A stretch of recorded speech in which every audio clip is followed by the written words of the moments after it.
उलट तपासणी न्यूज, सामाजिक, सांस्कृतिक आणि राजकीय घडामोडींचे यथार्थ दर्शन।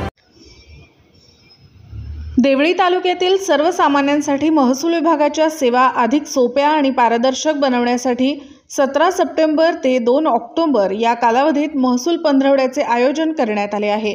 यामध्ये जमीन, घर, वारस नोंदणी, 7/12 आणि फेरफार यासारख्या महसूल विभागाशी संबंधित प्रलंबित अर्ज आणि दावे जलद गतीने निकाली काढणे, डिजिटल स्वाक्षरीत 7/12 आणि ऑनलाईन फेरफार यांसारख्या आधुनिक सेवांची माहिती नागरिकांपर्यंत पोहोचविणे, प्रत्येक गावात शाळांमध्ये शिबिरे आयोजित करून तेथेच विद्यार्थ्यांना उत्पन्न, जातीचा दाखला, रहिवासी आणि नॉन क्रिमिलेअर यासारखे आवश्यक दाखले एकाच ठिकाणी उपलब्ध करून देऊन 3500 दाखल्यांचे उद्दिष्ट ठेवण्यात आले आहे।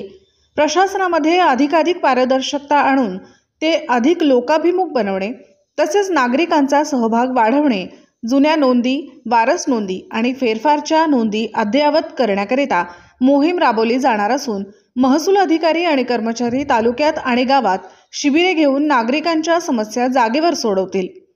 पांधन रस्ते तयार करण्याची मोहीम जेणेकरून सार्वजनिक जागांचा योग्य वापर होईल तसेच रस्ते पाणंद, रस्ते अतिक्रमण झालेल्या ठिकाणी खुली करून देण्यावर जास्तीत जास्त भर राहणार आहे।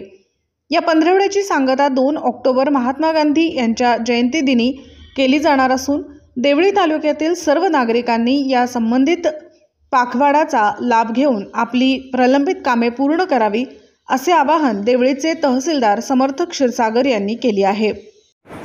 देवळी तालुक्यामध्ये दिनांक 17 सप्टेंबर ते 2 ऑक्टोबर पर्यंत सेवा पंधरवडा आयोजित केलेला आहे।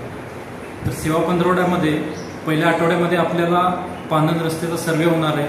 त्यानंतर जे सर्वे झाल्यानंतर पांधन रस्त्यांची यादी करून ते ग्रामसभेमध्ये मंजूर करून घेऊन ती आपण नकाशामध्ये सर्व पांधन रस्ते घेणार आहे।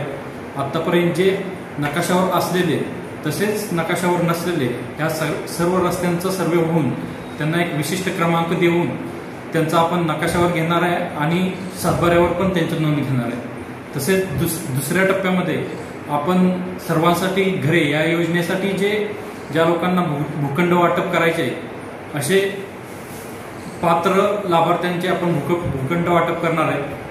त्यानंतर नाविन्यपूर्ण उपक्रम म्हणून तालुक्यामध्ये आपण प्रत्येक शाळेच्या ठिकाणी दाखले वाटपाचा कॅम्प लावणार आहे।